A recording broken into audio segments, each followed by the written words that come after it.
Um dos maiores mistérios do mundo é justamente a origem da existência, do universo, do mundo e da raça humana. Para preencher esta lacuna de conhecimento, ao longo das eras, a humanidade criou muitas histórias e mitos.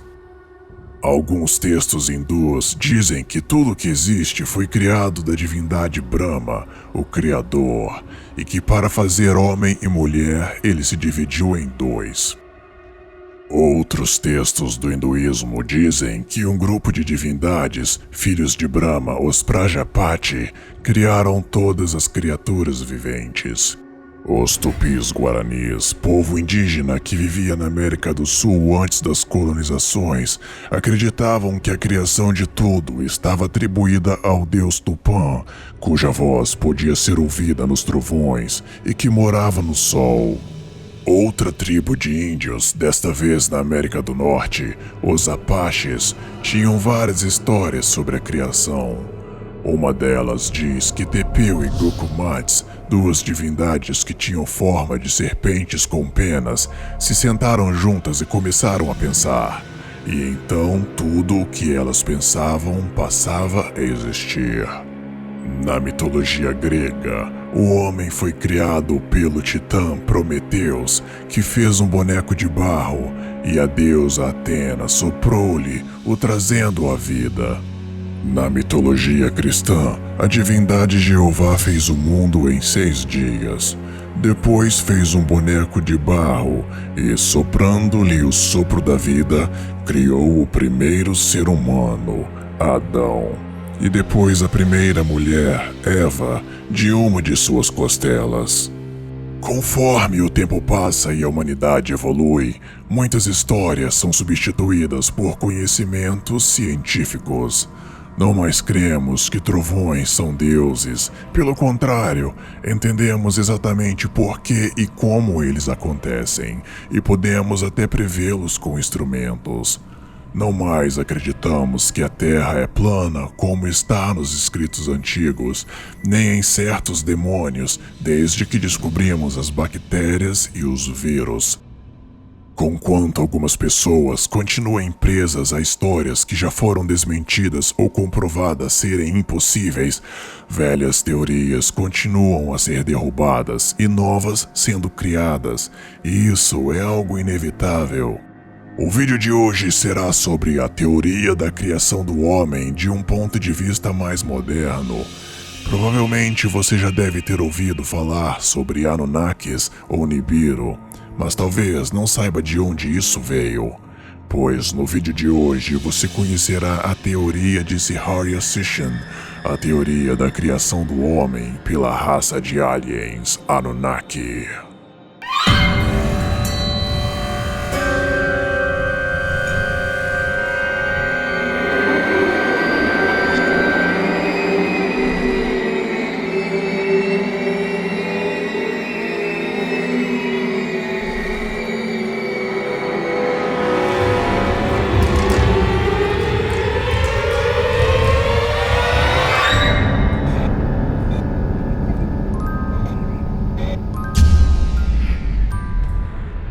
Zeharia Sitchin foi um arqueólogo, tradutor e autor de livros, onde ele lançou a teoria dos astronautas antigos.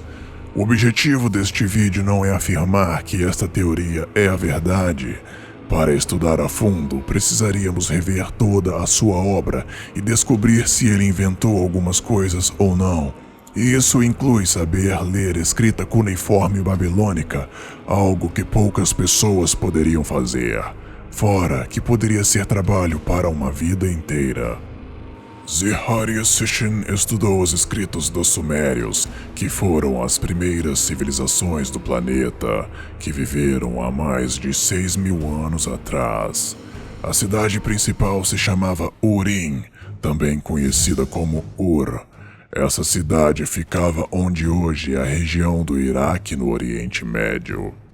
Os Sumérios, que eram compostos de alguns povos como os Urrianos, os Acadianos, os Babilônios e os Assírios, como todos os povos, Tinham também suas próprias mitologias e seus deuses, como Anu, deus do firmamento, Enlil, deus do ar, e Enki, deus da água doce, da fertilidade masculina e do conhecimento. Porém, Sishan, ao estudar esta cultura e traduzir e interpretar seus textos, chegou à conclusão que tais deuses não eram seres mágicos de outras dimensões, mas aliens vindos de outro planeta. Shumerian. Shumer significa terra dos deuses. Shumerian, portanto, significa aquele que vive nas terras dos deuses. Em inglês se diz Sumerian e em português Sumérios. Os sumérios inventaram a escrita, já conheciam geometria, sabiam que vivíamos em um sistema solar cujo Sol era o seu centro e que haviam pelo menos 8 planetas ao seu redor. Eles sabiam até as cores de cada planeta, isso tudo 4.000 anos antes de Cristo. Algo mesmo intrigante.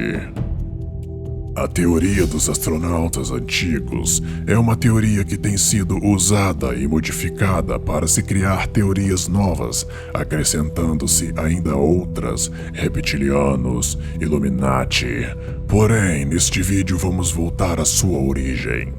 De acordo com a interpretação de Sishan dos escritos sumérios, eles sabiam da existência de um planeta hoje desconhecido para nós, o planeta X. O planeta X também girava ao redor do Sol e também possuía habitantes. Os humanos se pareciam com eles, porém eles eram muito maiores. Nos escritos bíblicos há menções de gigantes, os Nefilins. Os seres do planeta X eram denominados Anunnaki e tinham certo nível de desenvolvimento tecnológico. Os Anunnakis vieram para a região do Tigre e Eufrates há 400.000 anos atrás para minerar ouro e se instalaram em uma base chamada Éden. Para dar continuidade, eles precisavam de mão de obra. Então, através de engenharia genética, eles combinaram o DNA deles mesmos com o DNA de símios que já habitavam o planeta e criaram a raça humana. Isso mesmo, a raça humana não foi criada com um propósito divino, mas apenas para serem escravos em minas de ouro. Em uma segunda viagem para a Terra, os Anunnaki viram o progresso que haviam feito e se admiraram com as fêmeas humanas e tiveram relações sexuais com elas. Esta passagem pode ser comparada ao livro de Enoque, sobre o qual já falei no vídeo sobre Ars Goetia, a magia sagrada de Salomão. No livro de Enoque, os anjos desceram dos céus e se envolveram com mulheres humanas, tendo filhos híbridos gigantes, misturas de anjos e humanos, os Nefilins. Em Gênesis, na Bíblia, também há menção sobre os gigantes, chamados também de Nefilins. De acordo com a teoria de Sishan, não eram anjos que desceram dos céus no livro de Enoque, mas alguns membros da raça Anunnaki que começaram a desejar sexualmente a própria criação, as humanas. Ainda na teoria de Sishan, as crianças híbridas de Anunnaki com humanos eram crianças gigantes, chamadas de titãs, e não misturas de anjos com humanos. E aconteceu que, como os homens começaram a multiplicar-se sobre a face da terra e lhes nasceram filhas, viram os filhos de Deus que as filhas dos homens eram formosas e tomaram para si mulheres de todas as que escolheram. Então disse o Senhor: não contenderá o meu espírito para sempre com o homem, porque ele também é carne, porém os seus dias serão 120 anos. Havia naqueles dias gigantes na terra, E também depois, quando os filhos de Deus entraram às filhas dos homens, e delas geraram filhos. Estes eram os valentes que houve na antiguidade, os homens de fama. E viu o Senhor que a maldade do homem se multiplicara sobre a terra, e que toda a imaginação dos pensamentos de seu coração era só má continuamente. Então arrependeu-se o Senhor de haver feito o homem sobre a terra, e pesou-lhe em seu coração. E disse o Senhor: Destruirei o homem que criei de sobre a face da terra, desde o homem até o animal, até o réptil e até a ave dos céus, porque me arrependo de os haver feito. Noé, porém, achou graça aos olhos do Senhor. E aconteceu depois que os filhos dos homens se multiplicaram naqueles dias, nasceram-lhe filhas, elegantes e belas. E quando as sentinelas, os filhos dos céus, viram-nas, enamoraram-se delas, dizendo uns para os outros: Vinde, selecionemos para nós mesmos esposas da progenie dos homens, e geremos filhos. Então seu líder Samiasa disse-lhes: Eu temo que talvez possais indispor-vos na realização deste empreendimento, e que só eu sofrerei por tão grave crime. Mas eles responderam-lhe e disseram: Nós todos juramos. E amarraram-se por mútuos juramentos, que nós não mudaremos nossa intenção, mas executamos nosso empreendimento projetado. Então eles juraram todos juntos, e todos se amarraram, ou uniram por mútuo juramento.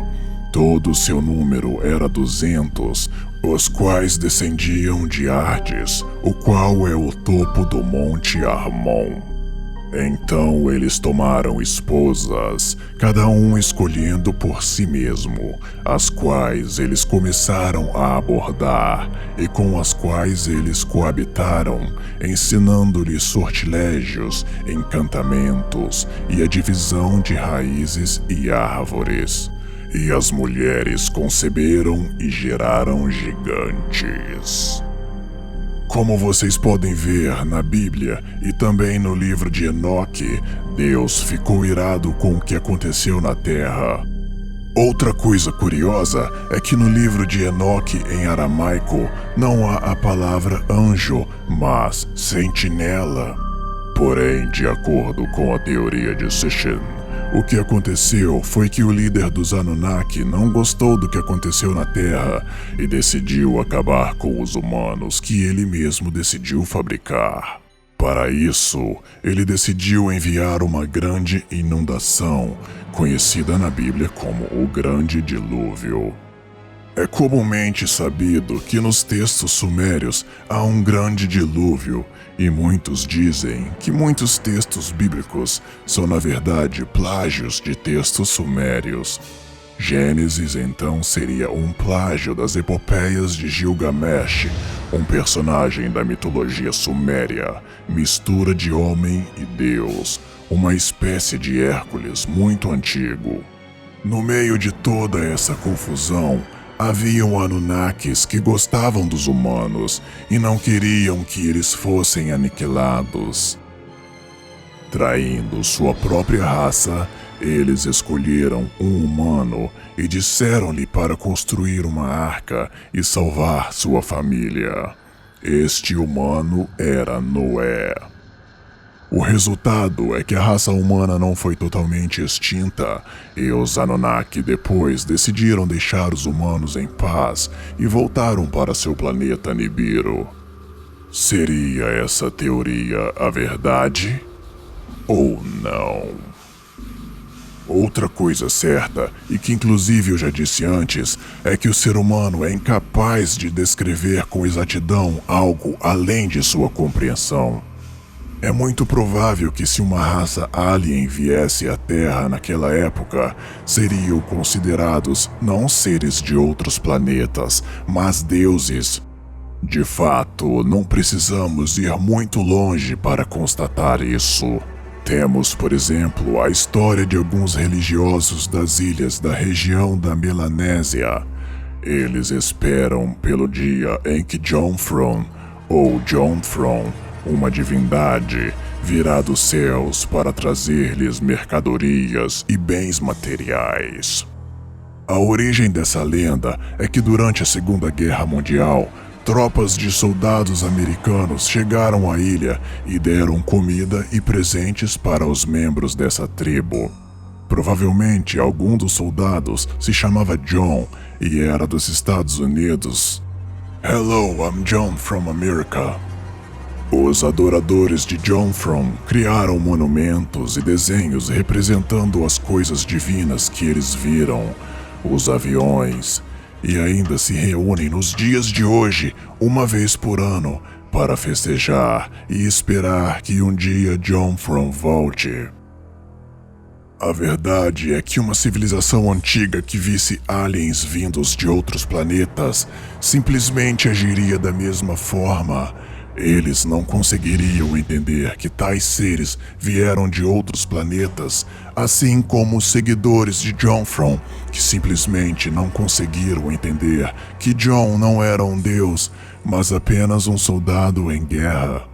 Agora, assumindo-se que a teoria de Zerhoriosution seja a verdade, imaginem o impacto que isso poderia ter nas pessoas. Imaginem todas as pessoas que passaram a vida toda orando em templos subitamente saberem que deuses não existem, sendo suas religiões apenas derivações de culturas antigas baseadas em coisas que outras pessoas não foram capazes de interpretar de forma correta. Imaginem para aquele que ora e implora aos céus por ajuda, subitamente ter a certeza de que simplesmente não há ninguém lá para lhe ouvir. Imaginem aquela senhora sozinha na vida, que tira sua força para viver da fé em uma estátua encontrada no fundo de um rio, subitamente saber que ela não tem poder algum. Com certeza, é algo muito impactante, que pode até levar uma pessoa à loucura. E é por isso que a fé pode ser como um câncer, que para ser extirpado, precisa levar tudo o que a pessoa é junto, pois as pessoas podem estar tão agarradas às suas fés que ter a capacidade de saber a verdade simplesmente não surtiria efeito, pois todo o seu ser estaria apoiado naquela mentira. Se a teoria de Sushun é a verdade, a humanidade simplesmente não está pronta para encará-la. Talvez grande parte das religiões do mundo tenha uma origem comum: o contato com seres de outros planetas que vieram à Terra nos tempos antigos e os humanos simplesmente não podiam entender. Talvez eles ainda estejam aqui, auxiliando a raça humana, a protegendo, porém nas sombras. Ou talvez eles simplesmente tenham ido embora e não voltado mais. Talvez o mundo tal como o conhecemos seja uma ilusão e eles nunca foram realmente embora. Talvez estejam entre nós, e você inclusive passa por eles nas ruas, mas não pode os reconhecer. Talvez um dia toda a verdade venha à tona.